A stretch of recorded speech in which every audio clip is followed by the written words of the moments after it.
കൂട്ടുകാരൻ ചതിയനായ എന്തു ചെയ്യും? നമുക്കൊക്കെ വിഷമാവും അല്ലേ? എന്നാ അങ്ങനെ ഒരു കഥ കേട്ടാലോ? ചതിയനായ സുഹൃത്ത്. കഴുതയും കുറുക്കനും ഒറ്റ ചങ്ങാതികളായിരുന്നു. ഒരിക്കൽ അവർ കാട്ടിൽ കൂടെ ഭക്ഷണം തേടി നടക്കുമ്പോൾ ഒരു സിംഹം മറഞ്ഞിരുന്ന് അവരെ ശ്രദ്ധിക്കുന്നത് കുറുക്കൻ കണ്ടു. ഇനി എങ്ങോട്ട് തിരിഞ്ഞാലും രക്ഷയില്ലെന്ന് മനസ്സിലാക്കിയ കുറുക്കന് പെട്ടെന്നൊരു ബുദ്ധി തോന്നി. അവൻ കഴുതയെ അവിടെ നിർത്തിയിട്ട് സിംഹത്തിന്റെ അടുത്ത് ചെന്നു. തിരുമേനി, അങ്ങ് വല്ലാതെ വിശന്നിരിക്കുകയാണെന്ന് തോന്നുന്നു. ഭക്ഷണത്തിനായി ഞാൻ എൻ്റെ കൂട്ടുകാരൻ കഴുതയെ കുരുക്കിലാക്കി തരാം. പക്ഷേ അങ്ങ് യാതൊരു കാരണവശാലും എന്നെ ഉപദ്രവിക്കില്ലെന്ന് വാക്കു തരണം. സിംഹം സമ്മതിച്ചു. കുറുക്കൻ അനന്തരം കഴുതയുടെ അടുത്തെത്തി. ഒന്നും സംഭവിക്കാത്ത മട്ടിൽ വളരെ സൗഹൃദമായി അവർ യാത്ര തുടർന്നു. ഏറെ കഴിയുന്നതിന് മുമ്പ് തന്നെ കുറുക്കൻ കഴുതയെ ഒരു കുഴിയിൽ വീഴ്ത്തി. കഴുത കുറുക്കനോട് സഹായം അഭ്യർത്ഥിച്ചു.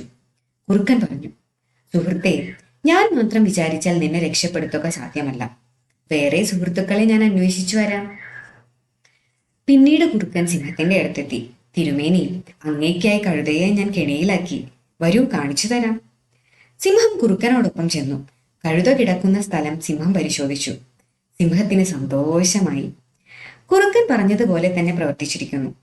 കഴുത ആ കുഴിയിൽ നിന്നും രക്ഷപ്പെടാൻ പോകുന്നില്ല. അവൻ അവിടെ കിടക്കട്ടെ, സൗകര്യം പോലെ അവനെ അകത്താക്കാം, സിംഹം ചിന്തിച്ചു. കുറുക്കൻ വിനയാന്വിതനായി മാറി നിൽക്കുകയായിരുന്നു. അടുത്ത നിമിഷം സിംഹം കുറുക്കന്റെ നേരെ തിരിഞ്ഞ് ഒന്നു മുരണ്ടു. എന്നിട്ട് പറഞ്ഞു, ചതിയനും വഞ്ചകനുമായ കുറുക്കച്ചാരെ, നീ രക്ഷപ്പെടാമെന്ന് കരുതേണ്ട. കഴുതയെ എനിക്ക് സൗകര്യം പോലെ ഭക്ഷിക്കാം. ഇപ്പോഴത്തെ വിശപ്പടക്കാൻ നീ മതിയാകും.